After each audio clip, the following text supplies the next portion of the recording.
The Dean, Professor Sharon Hannes, asked me to apologize on his behalf for not being present here. He is currently on a business trip to Germany.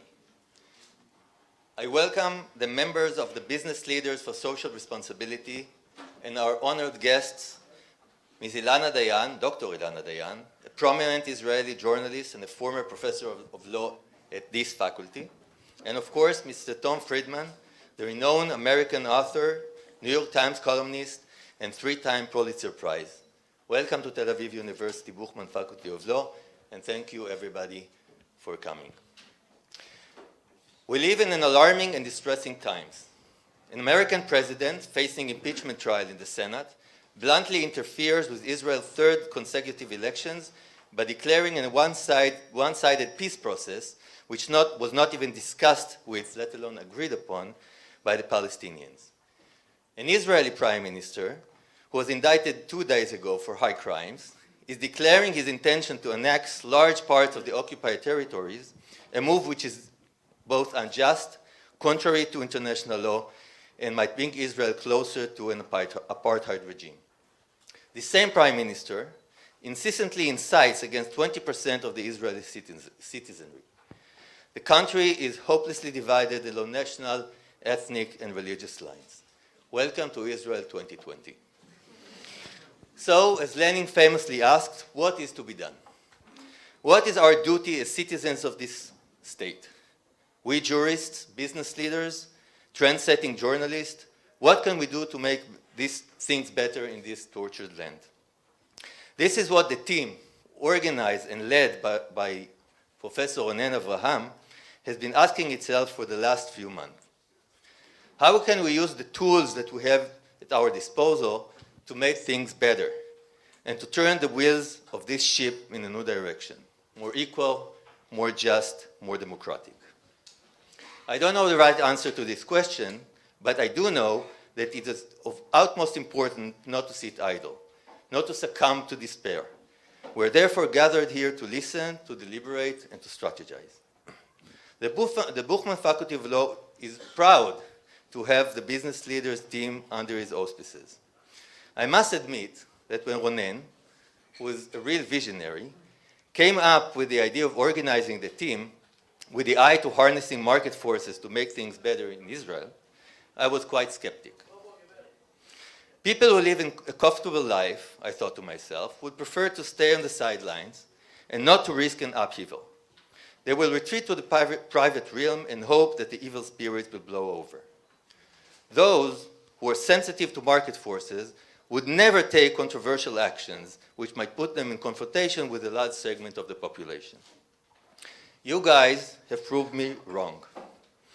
You have not only been willing to take risks, but oftentimes pushed us to do more, to be more combative, to take more radical actions. I opened my speech with saying that these are frightening times, and they indeed are. But they're also exciting times. Times when people like you take their destiny, our destiny, into their hands and become active rather than passive citizens. They become political. It makes me hopeful that not all is lost and that we can take back the reins and put our fragile democracy back on track. That's my opening remarks. And now I was asked by Ronen to say that there will be time for questions at the end of the conversation or interview of Ilana and Tom.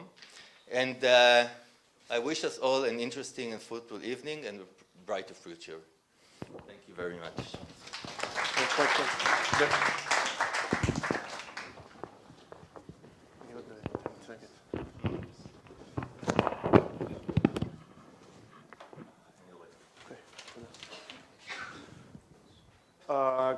Good evening, everyone.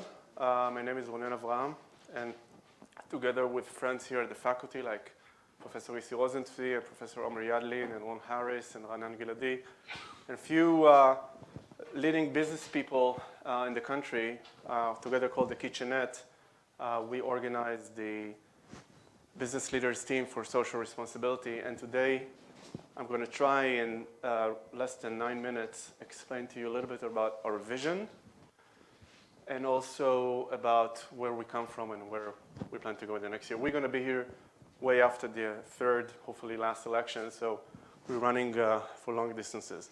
So let's start from the basic principles. Democracies provide freedoms to people so they can flourish. And they do it basically in two ways. First, of course, free elections, but then there are two legs here, solid and dispersed government, and then protecting human rights. And when we talk about protecting human rights, we of course talk about privacy and freedom of speech and property, intellectual property, and maybe the most important one, equality. When we talk about dispersed government, we all know that the three branches, we talk about separation of powers, we talk about checks and balances, we talk about the rule of law. And in a functioning democracy, we also have the media as the watchdog of this structure. And in a functioning democracy, we also have political parties that are gatekeepers. They groom and select officers or people for office, and they make sure that radical and populist people stay out of power. So that's the structure. And the problem is that recent winds shake this delicate structure. We see unprecedented attacks on the judiciary, one branch, and the media, both in the US and in Israel. We see legislators polarized and stagnated, again, both in the US and in Israel, where we're going to have the third, hopefully the last elections this year. But even political parties are getting weaker. They're no more, in Israel, they're no longer run by their members, they're run by their leaders. They're getting weaker and weaker. There's no more Likud in the Republican Party. It's Bibi's party and Trump's party. And so what are we left off? We're left off with the executive that are, their power is ever growing. They perceive themselves and are perceived by others to be untouchables. So that's where we are. And this is exactly what makes the democracy very, very shaky. It also makes the possibility to protect human rights very, very shaky. And this is why we need you guys. We need CEO activism becomes ever more important. And when I talk about CEO activism, I talk about corporate leaders taking public stand on issues not necessarily related to their business. So take example from the CEO of Bank of America, who wrote back in 2016, our jobs as CEOs now include driving what we think is right. It is action on issues beyond business. Or Mark Benioff, the CEO of Salesforce, today CEOs need to stand up not just for their shareholders, but their employees, their customers, their partners, the community, the environment, schools, everybody. Or the CEO of GE, it's insincere to not stand up for those things that you believe in. And that's why we have founded the Business Leaders for Social Responsibility to leverage this force and make something bigger. So remember the two legs of the democracy. So far, we have focused on the government leg, on the right one. We had acted twice with a very simple and clear message. The message was, just like as in the business sector, if a CEO is suspected, what's more, indicted for taking bribery, needs to step down, we expect the public sector, the government, to conform to the same standards. That was our message. And no one put it more bluntly than one of the leading CEOs in Israel, who has said here in a meeting about a month and a half ago, if an indictment had been handed down against manager in my company, he would be out of a job as fast as the speed of light. And who said that? That was Dan Popper, the chairman of AWESOME. That's, again, an event that we had here a month and a half ago. And we got some media exposure, both in Israel and abroad. There was even an attempt to boycott AWESOME by Prime Minister Netanyahu's son. I, by the way, was willing to have this fight. I really wanted to have this fight. I kind of imagine how we all express solidarity with AWESOME, but the CEO didn't want it. He said he thinks it's going to die by itself. He was right. So we got exposure. I'm not sure whether we got any impact. We got a lot of exposure. I'm just not sure whether we got big impact. I know that the Prime Minister has stopped inciting against the judiciary, but I cannot really claim that it's us who did it.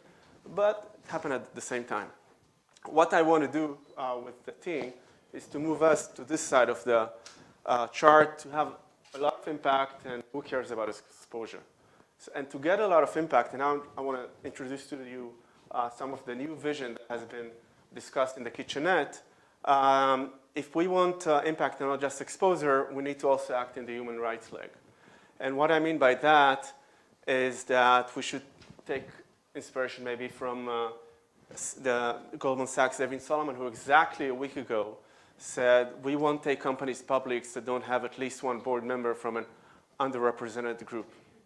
So that's action, that's not just words. But actions can also happen in Israel. You all know how El Al for many years has been asking women to switch seats because ultra-Orthodox men did not or refused to sit next to them. That's illegal. El Al was sued in court, El Al lost in court. But El Al never changed their behavior because the cost of doing business is such that it just doesn't pay to change the policy. But all this changed one day, exactly a year and a half ago, June 2018. And you know how? It's just one voice speaking in the darkness.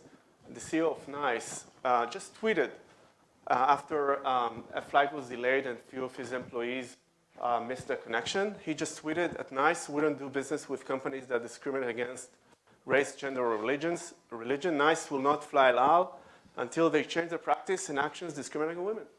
6 hours later, not 6 years like in the legal system, 6 hours later, the CEO of El Al wrote on his Facebook, today I order that in the future, any passenger who refuses to sit beside another passenger will immediately be removed from the flight. That was for me a eureka moment. I fly El Al. I always ask the flight attendants, at the back of the airplane, what do you do when you face this problem? And they tell me we're no longer allowed to intervene. So it works.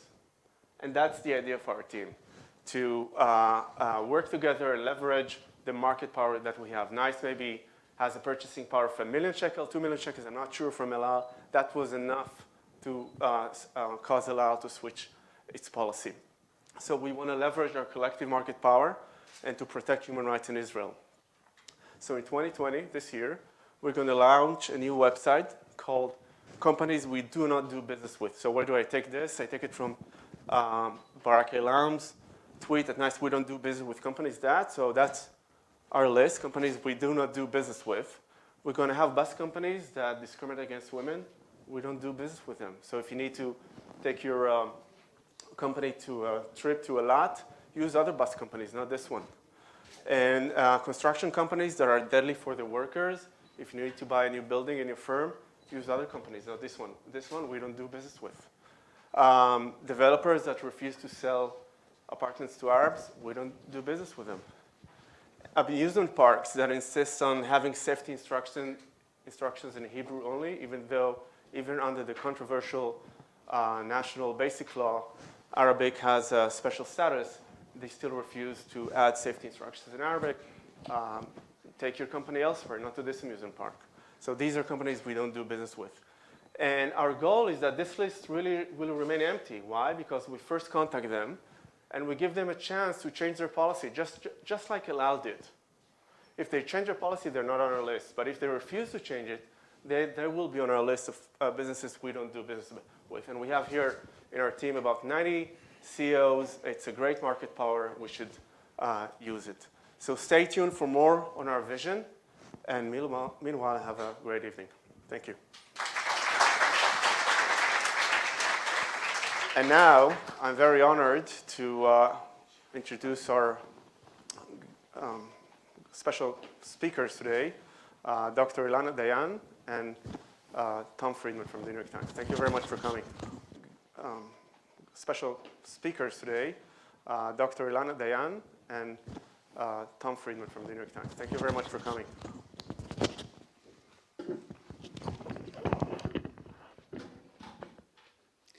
Shalom, Erev Tov. Tom, it's always a pleasure to talk to you, especially when times are rough and some of us are desperate on both sides of the ocean.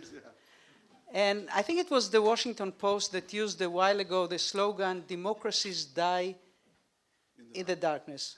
Forgive me for citing the Washington Post of all the papers. But how do we know when the lights are out?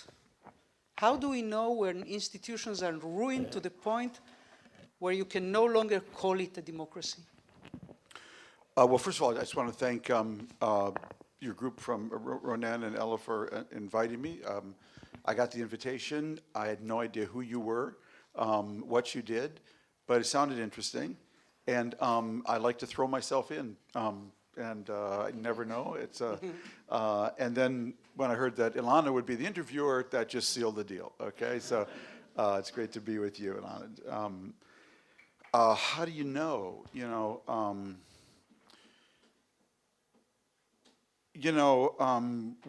We've never been here before, so it's hard for me to answer that question.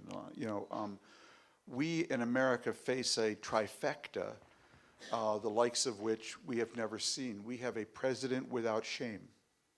It's you've never seen this before. We have a president who lies as he breathes. We have a president without shame, backed by a party without spine, amplified by a network without integrity. It's a very powerful combination. And what that combination has done is to create a kind of a sealed information universe that is almost impenetrable. And so what I am saying is that what I've been writing from the very beginning is one thing about, I can speak about conservatives in America. I just take that around there, yeah. But when they have power, they use it. You just saw that yesterday. They're not afraid of using power. And so my point for the last 3 years has been, this is about power, okay? This is not about persuading Trump to be nicer. It's not about writing another op-ed. There's only one thing I've been advocating for 3 years, okay? And that is run for office as a Democrat, vote for a Democrat, raise money for a Democrat, and canvass for a Democrat, drive a Democrat to the polls.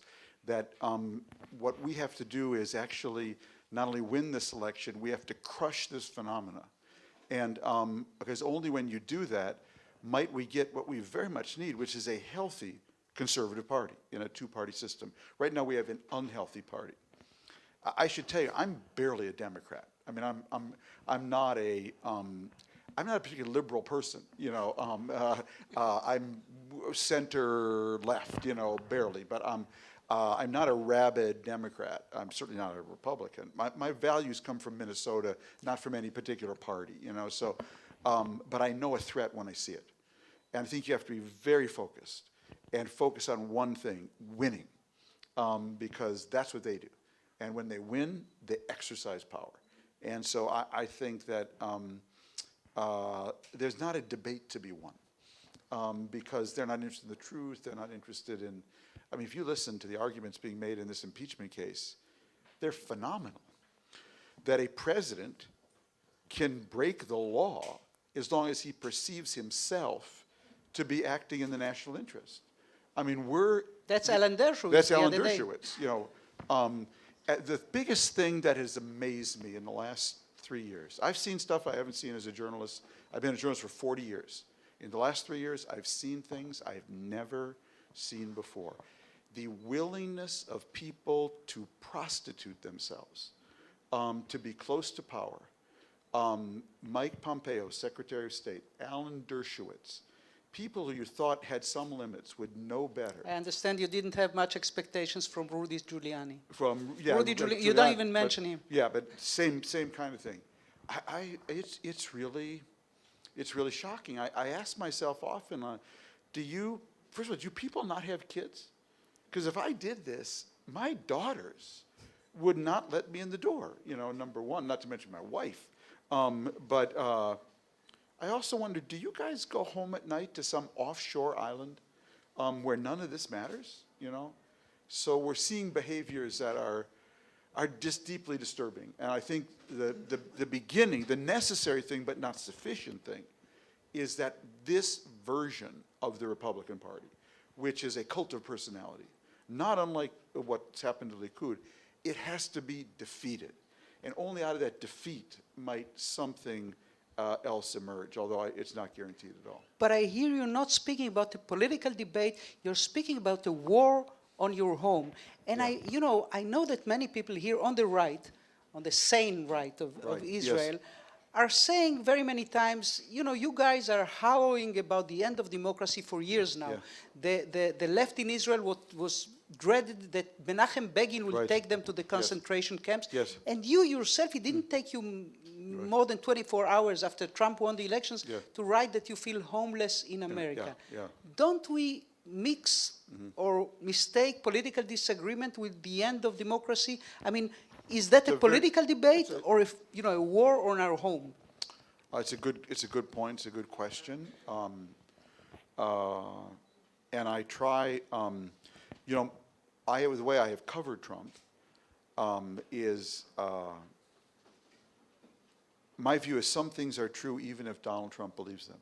Okay, and so it's very important that when those things appear, that you call them. So I've actually supported Trump on China trade, for instance. My view is that Donald Trump is not the American president America deserves, but he is the American president China deserves. Okay, and so so I have supported him on China. I didn't slam dunk this peace plan. I said there are things that there are potential there. If and when he does on the killing of Soleimani, I was actually mildly, supportive. So I'm not afraid. I know Trump, and we know each other, and I'm not afraid to support him when he's doing the right thing. But where's the danger? The true danger? The danger is that there's a word that I think really applies to Israel and America right now, and that word is impunity. Impunity, that's the word of the year. My wife's building a word language museum in Washington called Planet Word, and she likes to always ask me what the word of the year is. And I'm going to tell her the word of the year for 2020 is impunity. Think about Mike Pompeo. He gives an interview with an NPR reporter. The emails clearly show, she says she's going to ask him about Ukraine and Iran. He blows up at her, and then he issues an email implying, utterly fabricated, that that this woman reporter, a graduate with a master's degree in European studies from Columbia, couldn't find Ukraine on a map. Okay, he completely fabricated this. He issued an email said Bangladesh is not Ukraine, as if this reporter, she's not just a reporter, she's an anchor woman, confused Bangladesh with Ukraine. He issued that email.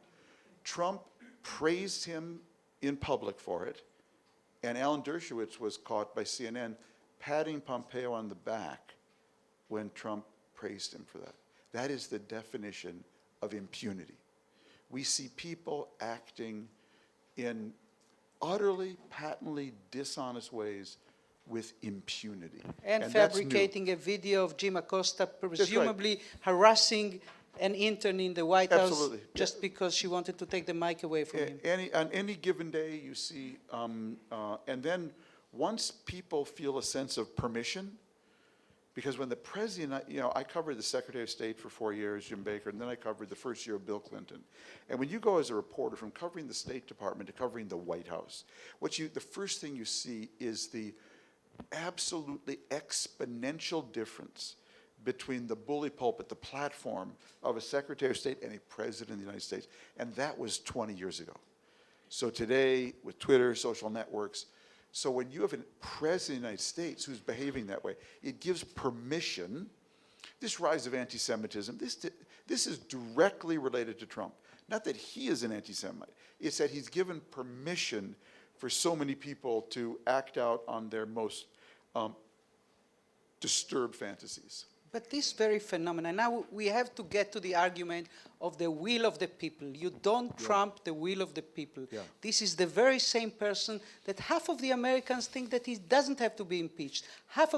Roughly half of the Americans don't care for the Ukrainian deal. They don't care for his attack of the coast. Roughly half of the Israelis, or I don't know, 30-40% of the Israelis don't really give a damn whether Bibi attacks the court, attacks the media, is indicted, will be acquitted or will be, it doesn't matter. So I know that the definition of democracy is not solely majority vote, but it certainly is part of the definition of democracy. What do we do with so many people whose will was that Trump will be the vehicle of their frustration, that first of all, Bibi will represent them? absolutely. You know, look, there are people who will vote for Trump, literally, as he said, if he shoots someone on Fifth Avenue. You know, so there are certain politicians that are able to forge a gut connection with their electorate, and it's very powerful. It's often based on humiliation and a feeling that I'm the guy who's going to spare, you know, I'm the one who really recognizes you. Those people look down at you. It's a card Bibi plays often, Trump plays often. So there's about 30% you can usually, in any society on any issue, you know, the question is how does it grow, in Trump's case, to 41, 45, or whatever. And I think there you have to understand, and this is what my last book was about, that you know, my last book was about, thank you for being late, it's basically that there have been three great energy releases in the last 600 years. The first was the invention of the printing press. The second was the Industrial Revolution. And the third is what we are going through right now. It's what I call the age of acceleration. And this energy release is both in climate, because it's acceleration in climate change, acceleration in technology, and acceleration in globalization. And what it's doing is not just changing your world, it's actually reshaping your world.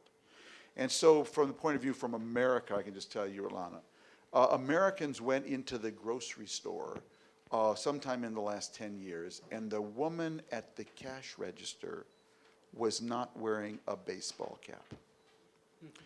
Then they went into the men's room, and there was a woman next to them, and she seemed to have a penis. Then they went into the office, and their boss rolled a robot up next to their desk, and it seemed to be studying their job. And it all happened at the same time. And along came a man who said, I can stop the wind. And that's why Trump's using a wall as his metaphor was so brilliant. I can stop the wind. And there were a lot of people who were deeply destabilized by this, these events. And so that was the core of it. They were really vulnerable to these. And you see this playing out across the globe, by the way. This is not just an American phenomenon. I loved the introduction, the slideshow by Ronen, because I'm working on something very similar to try to understand So this. how can you tell these people in Pennsylvania, in Michigan, in Florida, in Minneapolis, who voted for Trump because they felt discarded, because they felt left behind, because they felt marginalized, because they found that he could be the vehicle for their despair and their frustration and their feeling of being left behind? How can you tell them, listen, I am understanding you, I listen to you, I hear you, but democracy means something else. Does it mean something else? Well, I think that the way you do it, and the way it's actually been done, as you saw in our midterm elections, I'm a big believer people do not listen through their ears. They listen through their stomach. So if you make a gut core connection to people, you know what they'll tell you, Ilana? They'll say, Ilana, I trust you. Don't bother me with the details. I trust you. If you don't make a gut core connection, they're always asking you for the details. Can I see those details just one more time? So that was Donald Trump in the election. He made a gut core connection to people. And Hillary Clinton, who was always telling you to go to her website, you know, and to look at the details. And so you say that we, the gatekeepers of democracy, we need to create make a gut connection? And that I trust you, that I respect you, and then once you do that, then you can take them somewhere, you know. If I have one here. So I recently changed my business card.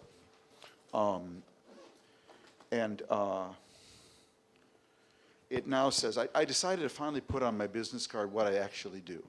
So it says, Thomas L. Friedman, New York Times, humiliation, dignity, trust, leadership, culture, community, ownership, amplification, and deep columnist, okay? It's good that I write Ilana Dayan Uvda. That's right. So I'll just do the, I'll leave that with you, but I'll just do the first two, which is, if I've learned anything as a journalist, especially covering the Arab Muslim world, it's that I am the New York Times humiliation and dignity correspondent. I have spent most of my career covering people acting out on their humiliation and questing for dignity.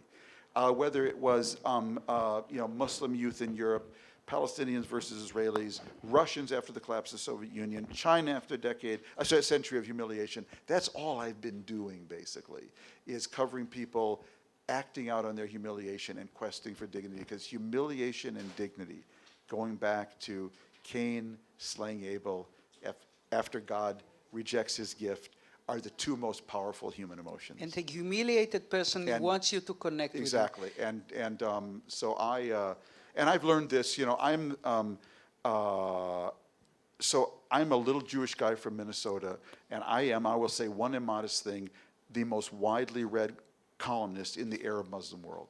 That is not a natural thing. Okay, that's an unnatural thing. And as you know, my stuff is not, I don't go around saying, you're all great, you're all wonderful, it's all the Yehudis' fault. I'm actually in their face a lot. And particularly after 9/11, Exactly, you didn't buy the humiliation argument. Exactly, and so, but there's one thing they know about me. I actually respect them. I actually have high expectations for them. And I'm not here to put them down. And when people know that about you, they will really listen to you. But if they think you're here to put them down, that you look down at them, you can't tell them it's dark outside. So that's why, I always tell young journalists that people come to me and say, I want to do what you do. What do I need? I say, well, look, you need to be able to type fast. I can type really fast. And you need to know some history and economics and philosophy and all those things. But there's two things I think you need to be a successful journalist. One is you have to like people. Because if you like people, they like you back. And what I mean by that is they open up about their hopes, their fears, their dreams, the crazy things they think. And if you can't hear that music, you can never play that music. But the second thing is you have to be a good listener. And the second reason is more important than the first. The first is what you learn when you listen. All the stories I got wrong were because I was talking when I should have been listening. And second, though, and much more important, is what you say when you listen. Listening is a sign of respect. And it's amazing what people will let you say to them if they think you respect them. And if they don't think you respect them, you cannot tell them it's dark outside. And there's one more thing that you did time and again during your career. You went for the business sector for answers. And the people in this room, the business leaders team for social responsibility, the challenge for them, as Ronen just presented it, is to go ahead and find answers that the market avails them of. Can the market indeed, Tom, be the answer that democracies need today? And I'm asking it because I'm a little anxious about it. We've spent, endless academic mileage proving that money can distort the playing field of democracy. And now we bring it back? It's a really good question. So I'd say a couple of things. A lot of my competitors have never understood how I learn, okay? So how I learn is that I'm always a reporter, but number one, what I've really pioneered is I spend a lot of time going to companies. And because I started at the New York Times as a business reporter, so I'm comfortable around business. And I go to big companies, AT&T, IBM, just to tell you where I was in Mobileye 2 days ago. And I show up and I say, I'm really interested in only two things. I don't care what your stock price is. I don't care what your quarterly earnings are. I don't care who your CEO is. I don't care who your next CEO is. I just wanted two things I want to know. I want to know the tip of your spear. I want to know what's the new thing you are doing. Because I'm a huge believer whatever can be done will be done. The only question is, will it be done by you or to you, by a bad guy or a competitor, and they're both early adopters. So I always want to know what can be done. And the second thing I do is I want to meet the head of HR, your human resources department. So in my last book, I profiled the human resources department at AT&T. We talked about that. I've just been in India doing their HR at Infosys. I would just add IBM to do their HR. Why? Because these companies are all operating in highly competitive spaces. Global telecom doesn't get any more competitive. IBM wakes up every morning competing with Google and Amazon and Apple. And so there's a pretty good chance how they are educating their employees, whatever they're doing, is coming to a neighborhood near you. So they're right there, they're living next to the sun, and what I do is reverse engineer what they're doing, and then see how that actually filters through the education And system. do you believe in that strategy of forcing El Al to stop segregating women? Oh, or absolutely, yeah. using the force of the market or Yes. the force of the power of business people to mitigate the damage done to democracy these days? So it's not the only tool, but this trip actually that I'm on now began at Sciences Po in Paris. I gave a talk to their Youth Climate Summit. And I was explaining to them, because I'd written a book, Hot, Flat, and Crowded, about this, that I am not a nice green. I'm a mean green, okay? And by that, I mean that I think if you want to have an impact on climate change, climate and energy are scale problems, okay? If you don't have scale, you have a hobby. I like hobbies. I used to build model airplanes. I wouldn't try to mitigate climate change as a hobby, okay? So there's only one thing bigger than Mother Nature, and that is Father Greed, okay? That's the marketplace. And therefore, if you want to get scale in dealing with Mother Nature, what you have to do is shape the marketplace with the right rules, standards, regulations, and incentives, and it will produce the outcomes you want. We have plenty of evidence of that, and not only will produce them, it will produce them faster than whatever the business community complains, because they always complain when you do that, and then, boom, once they do it faster once the innovation kicks in. So I'm a big believer in shaping the market, and my motto to young people is you need to get out of Facebook into somebody's face, okay? Because like ExxonMobil, they're not in your chat room, okay? They're actually in the cloakroom of the US Congress. So if you want to take them on, you have to be a mean green. You have to be as mean as they are. But to do that, you also have to know your stuff. So another one of my mottos about green is that if it isn't boring, it isn't green. Okay? I was afraid to say it because, yeah. Because, and what I meant by that, I have a whole chapter in Hot, Flat, and Crowded about this. I said, look, every young person who was in the green movement, everyone wants to be Al Gore. Okay? And I'd like to be Al Gore. Win an Oscar, a Nobel Prize. I mean, it just sounds really cool. But the real hero of the green movement, when I was writing my book, was a nebbish guy named Noah Horowitz. And you know what Noah Horowitz did? He figured out how to cut in half the energy use of every Coke machine. He worked for NRDC. Now, do you know the impact you have on the world when you cut in half the energy use of every Coke machine? But you know how you have to do that? First, you have to understand how a Coke machine works. Refrigeration, compressors. Then you have to understand how it interfaces with a utility, a public utility. There is no more boring institution on God's green earth than a public electricity utility, okay? No. And what Noah Horowitz did, he mastered both sides of that equation. Incredibly boring. He wasn't out there tweeting. He wasn't posting on Facebook and Instagram. He was actually figuring out the engineering, and he had a huge impact. So I'm a huge believer, if it isn't boring, it isn't green.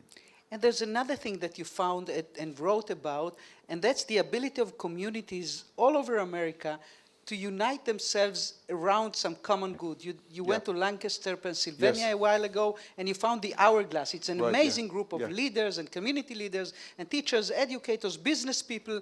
But that was to fight a crime-ridden city and to save it, right, from crime and unemployment. What works against crime can work against the attack on democracy? Oh, yeah. So this is part of a larger project of mine where I've been visiting small cities around America. The cliche about America is that we're a country divided between two coasts. Two coasts that are liberalizing, pluralizing, globalizing, and diversifying. And then there's flyover America, where everyone's high on opioids, voted for Trump, and waiting for 1950 to come back. So that's the cliche about America.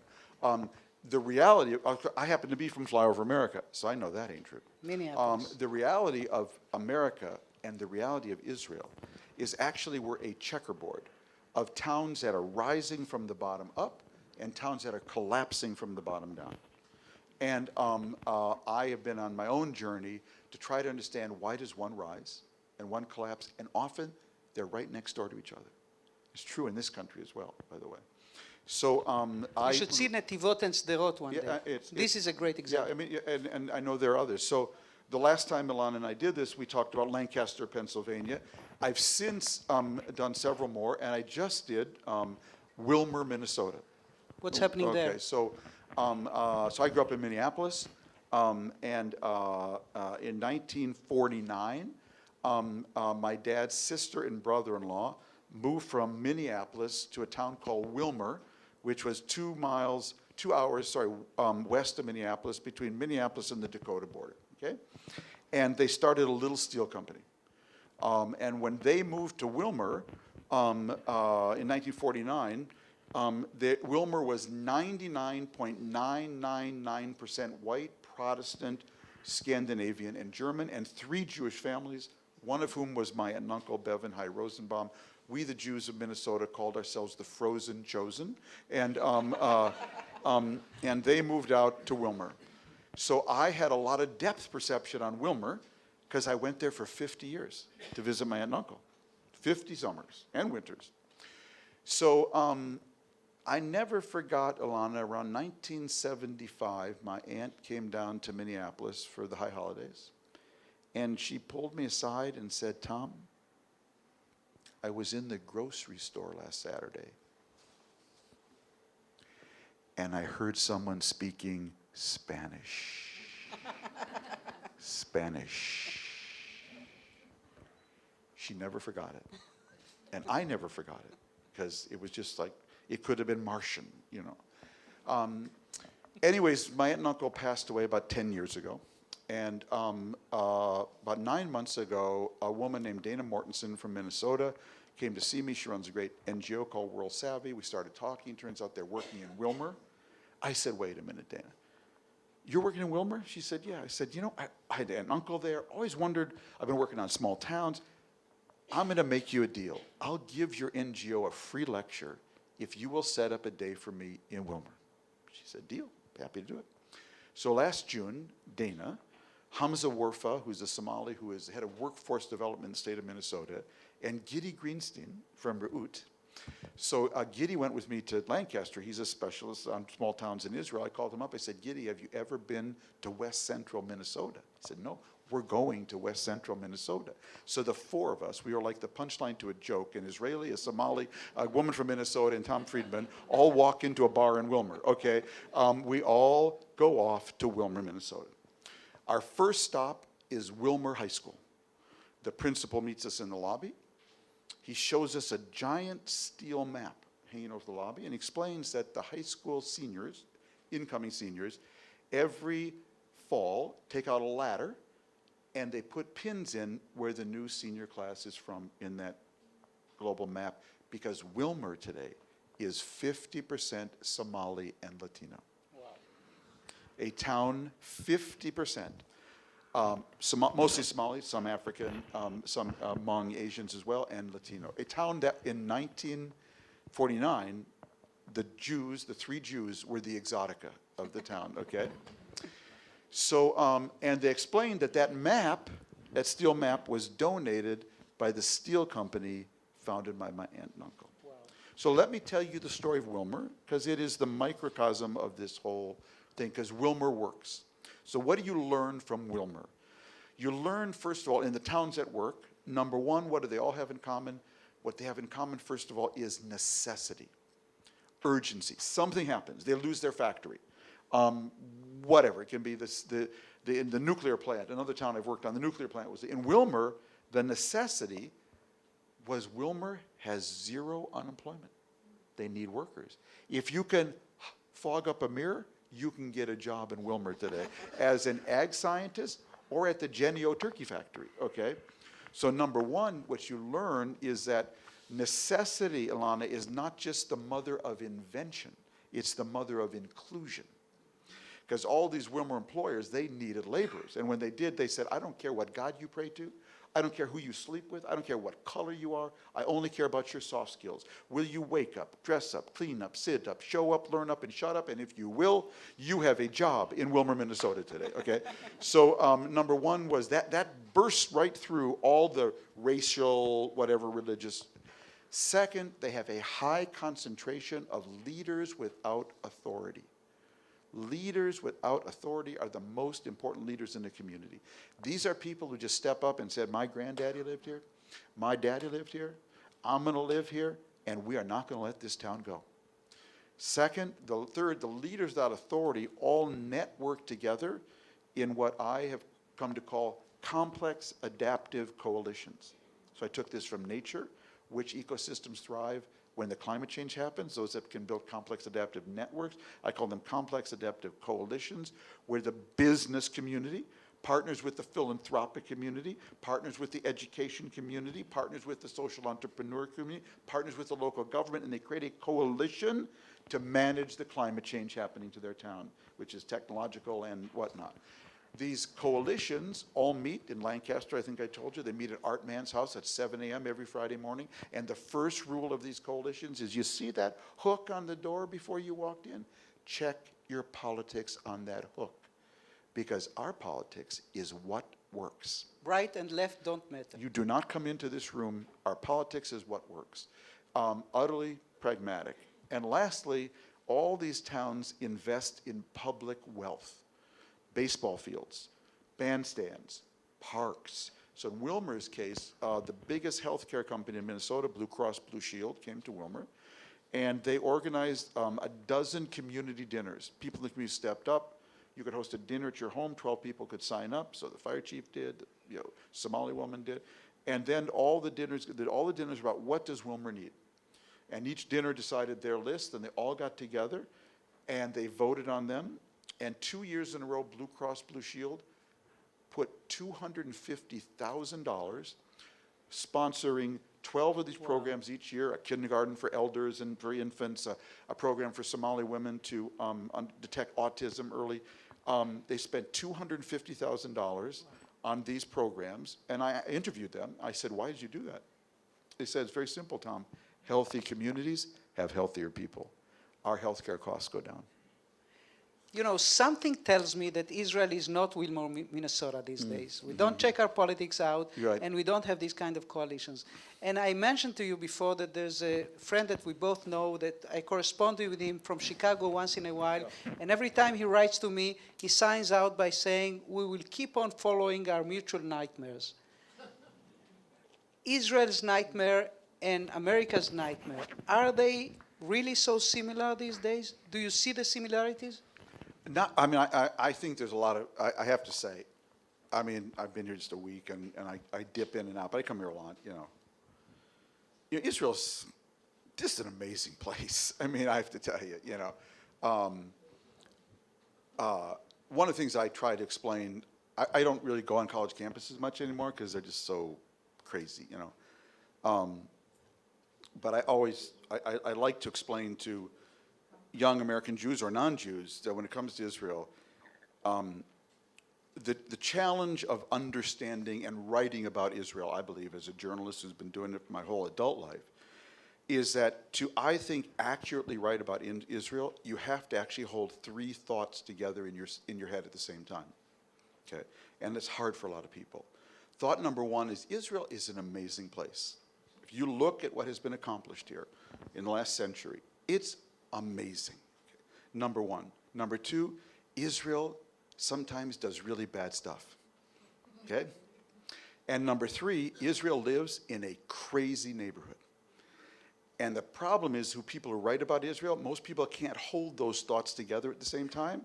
So some people want to say, Israel's amazing. Israel does bad stuff. That's all they do.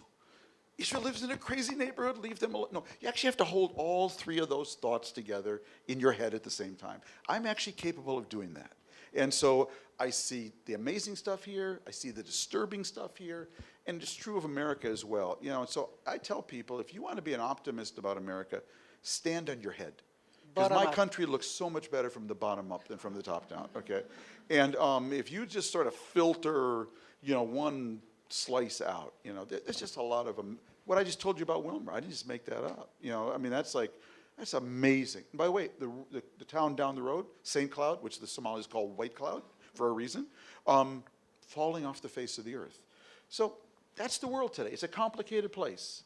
And you got to hold multiple thoughts together in your head at the same time. That's not a reason to say, don't worry about Bibi or don't worry about Trump. No, these are deeply aberrant behaviors that need to be contested and defeated. So they in my can view. both damage the fabric of democracy, they cannot damage the fabric of the people. Yeah, they can do that over time, but we can survive 4 years of Trump. We cannot survive 8 years, because the next 4 years, if he behaves this way when he has to face re-election, imagine how he would behave if he didn't have to face I'm not sure that I want to ask you how many years of Bibi we can survive. Yes, but I want to open up the floor for some questions from the guys here. And if you want to feel optimistic about Israel, I bet this room is one of the places sure to of look it, at. yeah. To look at. Please, go ahead. You know what? Until our friends here wake up, Warm up. Okay. Tom, I got to ask you, because you know that this column of yours the day after the election was very moving and very, very difficult to read. Do you still feel homeless in America? I don't feel homeless, but I do feel I'm not trying to take that back, but I'm seeing things I never saw before. I never thought I would see before. It's those kind of behaviors, people's willingness to prostrate themselves and prostitute themselves for this man. And the fact we have a whole network that is devoted to that and an ecosystem around it. I find that very disturbing, And at the same time, since I've been here all week, every single person who's come up to me said, well, Trump's winning re-election. I said, really? I don't think so at all. And what I have on my side is proof. The Democrats won the midterm election. And they won for a very specific reason, because independents, moderate Republicans, and suburban women, who in 2016 did not like Hillary Clinton, and looked at Trump and said, let's give him a try. How bad can it be? And the Constitution will protect us. And what they discovered in 2018 is just how bad it could be, and the Constitution will not necessarily protect us. And what they did was throw the Republicans out of the House. And then, since then, we've had 3 governor elections in red states, Louisiana, Kentucky, and Virginia. And Trump lost all 3. And he went there to campaign, and he said, you have to vote for my guy, otherwise it's an embarrassment for me. And he lost all 3. So I think and if Democrats, and I'm not sure they will, we may have a circular firing squad, among Democrats. And but if they can just give us the NBA league minimum, normal, decent person, I have a view, then I think that Democrats can win. So I don't think it's a slam dunk for him at all. I have a view, Ilana, that Israel is to the wider trends in civilization what off-Broadway is to Broadway. So I always watch what's going on here, because it comes to Broadway, okay? Airline hijacking started here, came to Broadway. Suicide bombers started here, came to Broadway. Building a wall started here, came to Broadway. Bibi started here. Bibi started here, came to Broadway. Lone Wolf terrorism started here, came to Broadway. Oh, I pay attention to what's playing off Broadway very carefully. So here's, as an American, here's what I like about what's playing off Broadway. Go ahead. Okay, you have had 3 elections, okay? I will say that. I hope we don't have to have that. But what happened between the first and second election, okay? As I see it. First of all, Bibi ran an openly racist campaign. My favorite line, by the way, in Trump's peace plan, the Trump-Kushner peace plan, is Palestinians must stop incitement. And I'm thinking, look at the campaign this guy ran against Israeli Arabs, you know what I mean? And we're telling them, but never mind. It will still be nice if they stop incitement. Exactly. Of course. I'm just saying that let's have a little symmetry here. Okay. So Bibi ran an openly racist campaign against Israeli Arabs. And what did Israeli Arabs do? They said, oh, You talking to me? I'm going to the You ballots. talking to me? I think I will go to the ballot box. And they created the third largest party in Israel, number one. Number two, people were telling Benny, Bibi is eating you alive on Twitter, on Facebook, On television. on television. He's everywhere. They're putting a mirror under his. Are you alive? Are you breathing, Benny? Do you see what Bibi's doing to you? And Benny said, I'm just going to try to be a decent, moderate voice. And 250,000 Israelis changed their votes between the first and second election, despite everything Bibi was doing. Number three, I have a few friends who voted merits. From every year they voted merits. They told me this time I'm voting blue and white because the issue is not the shtachim. The issue is Israel, the system. And I'm going to vote for the person I think can win and preserve the system. I tell you, Ilana, if that's playing off Broadway, I think it's coming to Broadway, okay? And if I were Trump, I'd be very, very careful. Just because of Benny Gantz. Just because of Broadway. I think that in this year, in off-Broadway and Broadway, decency, national unity, integrity win. It's amazing because I keep thinking, when I think about Bibi and about Trump, I keep thinking, who is the original, who is the copycat? They are one person. They are literally one person. But there's one of them who happened to be there as the vehicle to drive the frustration of the miners from Philadelphia or whatever, Right. or from Pennsylvania. And there's the other one who prepared himself an entire lifetime to be the leader of the Jewish people, an intellectual, Right.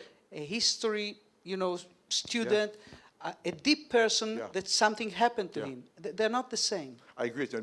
Bibi's, I think he's very smart. When we used to talk, I enjoyed talking to him. I think he's a bit of a fan of mine in terms of globalization and whatnot. I know from our conversations.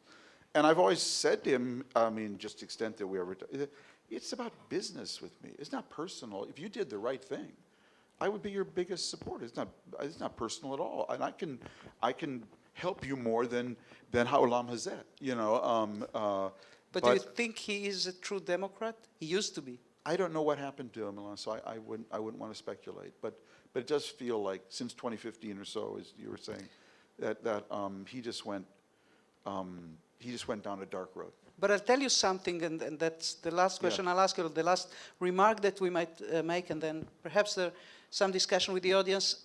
There is a sociologist from this university, Professor Nissi Mizrahi, and there was a very thought-provoking interview with him in Haaretz a couple of months ago. Huh.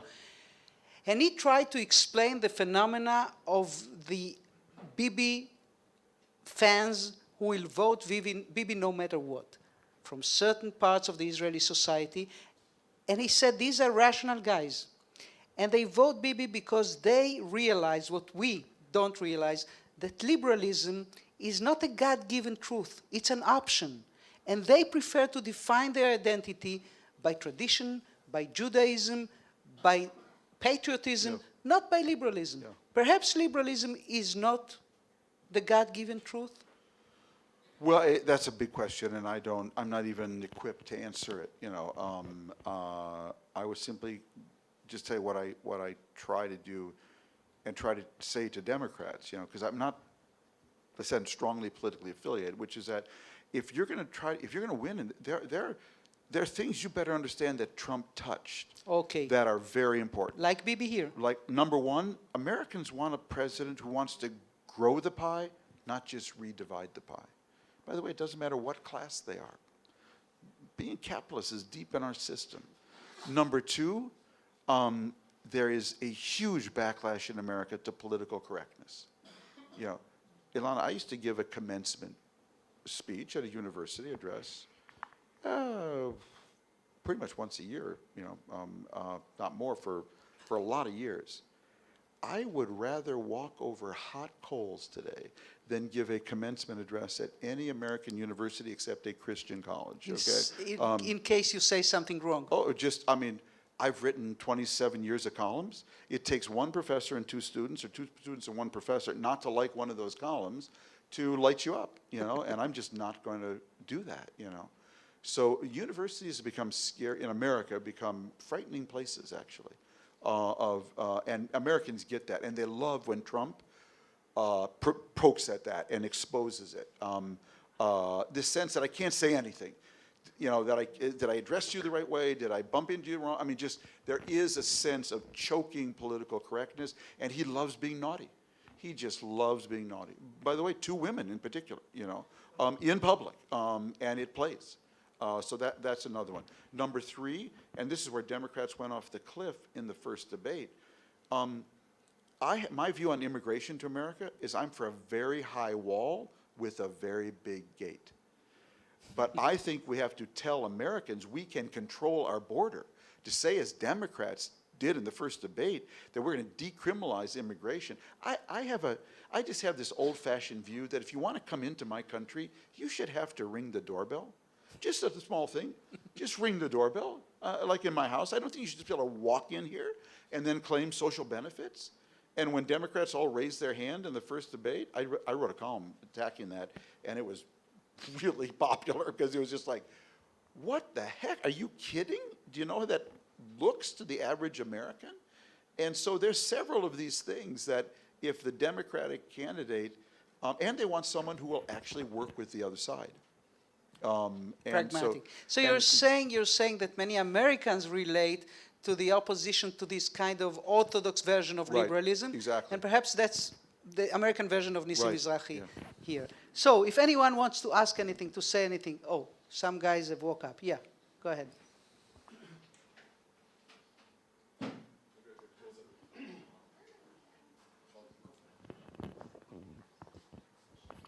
Hi, I'm Dov Moran. You wrote about me in one of your books. What's your name again? Dov Moran. Uh-huh. You wrote about me in your book, World is Flat. Oh, really? USB flash drives, invented in Israel, Oh, that's manufactured right, in... that's right. Was I nice? Yeah, very nice. Okay. Excellent. Check. No. Absolutely. Forget about it. I actually don't have a question, I have a mission. I do appreciate very much what you are writing. I think that you are an amazing reporter, but I do believe that you are much more than that. You are an influencer as well as you, in a way. And that's, again, it's not a question, but in a way it's a mission. I do believe that actually the world is mixing between democracy, democratic voting, maybe Democratic Party as well, and things are different. Actually, if you look at democracy and what's democracy, then America is not a democracy because in the last votes, the majority of the voters didn't define who is the president. Now, everybody says democracy is great, and I do agree, democracy is great. But maybe democracy elections, as we know them, are totally wrong. And the proof is that, hey, bad people, understood the system. The system doesn't work well. You see it in Israel, in the States, in Hungary, in Turkey, and many other countries. Maybe that's the time to say, let's change, not democracy, because democracy in many means is excellent, but maybe you should change the democracy, the election system. No more democratic elections. That's a question and that's a mission. Wow. I think that there's a lot of things we can do to make democracy better, work better. Maybe in Israel, raise the threshold for parties, might be one thing. In America, it's ranked choice voting, so that and end of gerrymandering of congressional districts. I think there's a lot of things we can do to make it better. I'm not ready to give up on democracy yet, though. I think, these things have seasons, and there are bad seasons and there are good seasons for democracy. I do worry about social networks. I do not look at Twitter myself. I use Twitter as a broadcast platform, so I tweet my columns. My secretary tells me I have 900,000 Twitter followers, but I actually don't look at Twitter. And I do not have a Facebook page. I hate all social networks. I think they're really poisonous. And the last thing I'm interested in is what an anonymous person thinks about my column.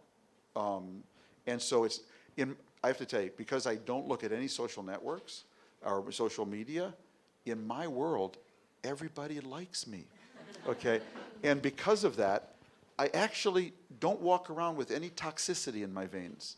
I'm not around, Ilana, did you see what they tweeted about? No. And my colleagues sometimes will say, you got lit up on Twitter today. And I say, really? How many people? Must have been 5 or 6. Really?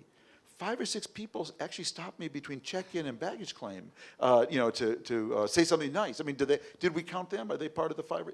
We have in America also, people are starting to understand that the Twitter left is very different from the Democratic Party. You know what I mean? And it really messed up a lot of these candidates because they look at Twitter and they think that's America. It's not, And so look, I have a column in the New York Times. I can afford not to do any. I get that, but I take advantage of it. I do not want to be there. It took me a while to realize that those who want to curse me, don't stop me at the stoplight. Yeah. It took me a while to realize that. But yeah, you're right about Twitter and everything. Yeah, go ahead, please. בבקשה. We heard about El Al, and there's another side to what El Al does, and that's the security checks. Now, over 20% of the citizens of Israel are Arabs, and they get hell out of El Al. And I would like to see all the people boycotting El Al for making women move. I would like to see them boycotting El Al for mistreating the Arab citizens of Israel.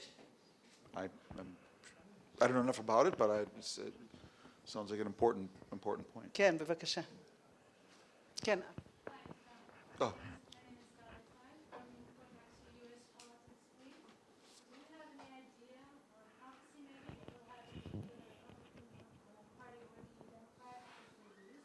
Yeah, good question. I do believe, I should say, I hope if the Republicans lose, that there would be some real soul searching, But when they lost to Obama, they actually commissioned a commission to say, if we want to succeed as a party, we need to be open to Hispanics, we need to promote more women, we need more voices and people of color. And they had a whole study commissioned by the Republican National Committee. And Donald Trump came along, threw it out, and said, I've got my own study. And this may be the last gasp of some analysts say of that kind of white America, because we are becoming a minority majority country, and that's part of what's going on. I just don't know, but one thing because I do know that Democrats will not be behaving with impunity. They will have their issues and whatnot, but this thing of Pompeo lying with impunity and just walking and getting applauded for it, it's so disgusting. And he's a disgusting human being. I should tell you. And I, as Alana will tell you, I don't actually go after people very often. I don't have a taste. I never heard you say anything like that about anybody. I don't have a taste for blood. But I wrote a column about him that is tattooed on his ass right now. And okay, and I'm not done. So. Wow. Yes, go ahead, please.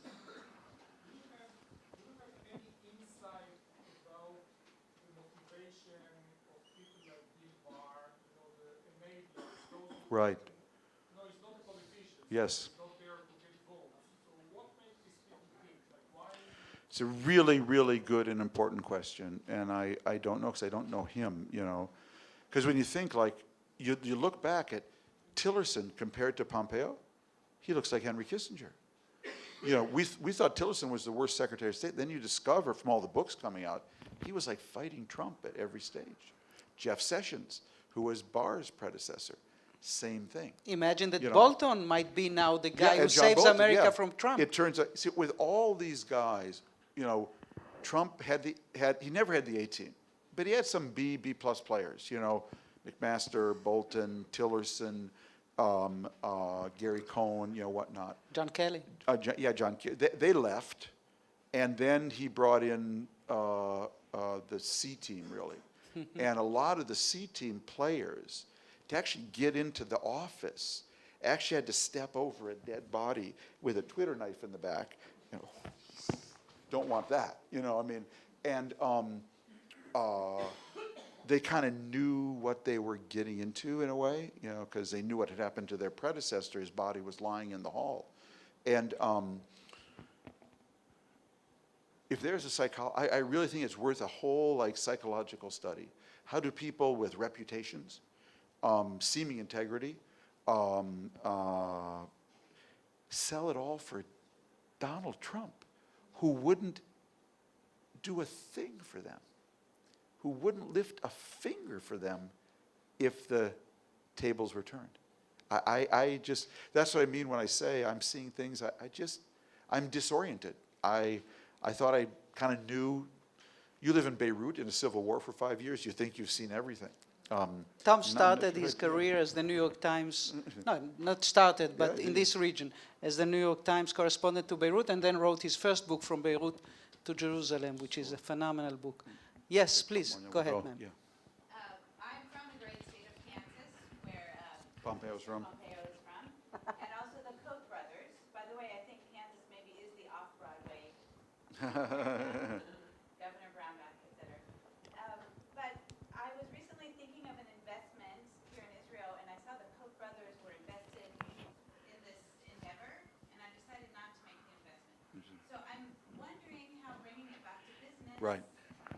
How we should be taking investments, giving investments, supporting or not supporting our values. So we're going through this whole thing with the Business Roundtable in America, and I'm going to stop here. This will be my last question. So, where they've said we shareholder value is no longer the be all and the end all. We've also got to think of stakeholders in multiple ways. And the only thing I would say, first of all, if you're going to do that as a business, you better be ready for the level of transparency that will come along with it. That if you say as a business, we're going carbon neutral, okay, well, the first question I have is, who's doing your who is the independent group that's doing your monitoring? And will anyone be fired? Will there be a CEO who is fired for not reaching their carbon targets? I'm not saying that should be the case. But the minute you leave shareholder value, that's all we do here, shareholder value, and you enter this new realm of stakeholder value, ESG, whatever, you really need to be ready to be serious about it. Because in this transparent world, look at the story of Cecil the lion.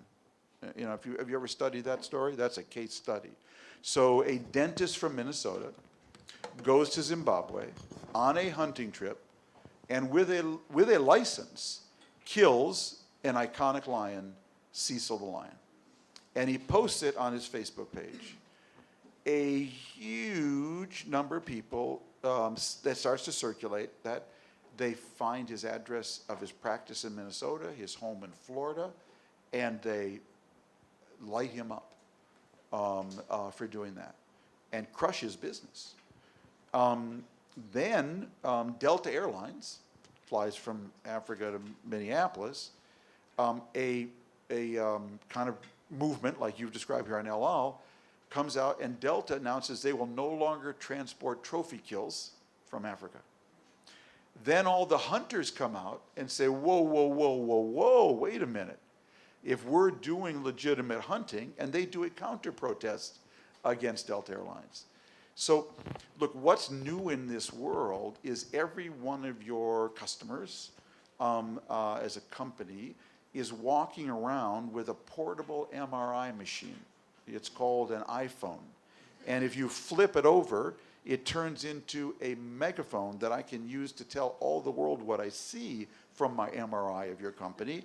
And I can do it without an editor, a libel lawyer, or a filter. Okay? So that's where this is going. There's great power in that, But it can't be abused, because if you abuse it, there'll be a backlash, And from both the company side and the activist side, I think you got to really think through, every stage of this. And so for companies going down this road, I think is great, But we live in such a transparent world now.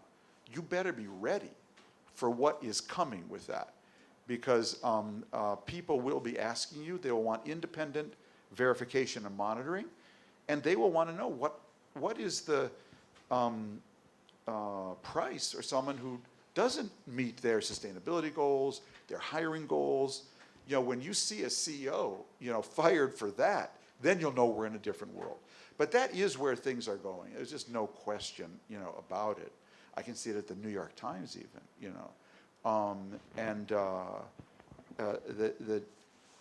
The trick, though, is make sure it doesn't turn into a mob. And because once you start on, it's one thing about trophy kills, you know, the next thing can be something much more ambiguous. And the electronic herd, you know, once it gets stampeding, can be very scary, you know. And so I think you got to be very intentional in thinking through all these things. So. Digital witch hunt is Yeah, still a yeah, witch hunt. yeah. We'll have to wrap it up Yeah. here, and as I listen to you, it all comes back, I think, to one sentence that the great American scholar Alexander Bickel wrote about the habit of the mind.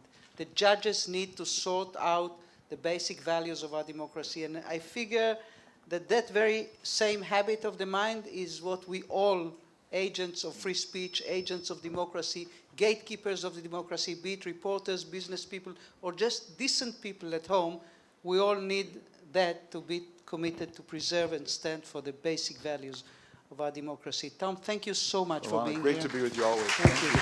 Thanks so much. Before I also thank Ilana Dan for hosting Tom, I want to say two things. One, our project, we're not a mob. We have law students filtering the cases, and only companies that have been found by court to violate human rights are becoming candidates for our list of companies we don't do business with. So it's the opposite of what you see on social network, much more legalese. And my second comment is that if you're not yet on our email list, and if you want to become part of this group, shoot me an email. Google my name, shoot me an email, and I will add you to our team of leaders for social responsibility. And with that, thank you so much, Ilana Dan and Tom Friedman.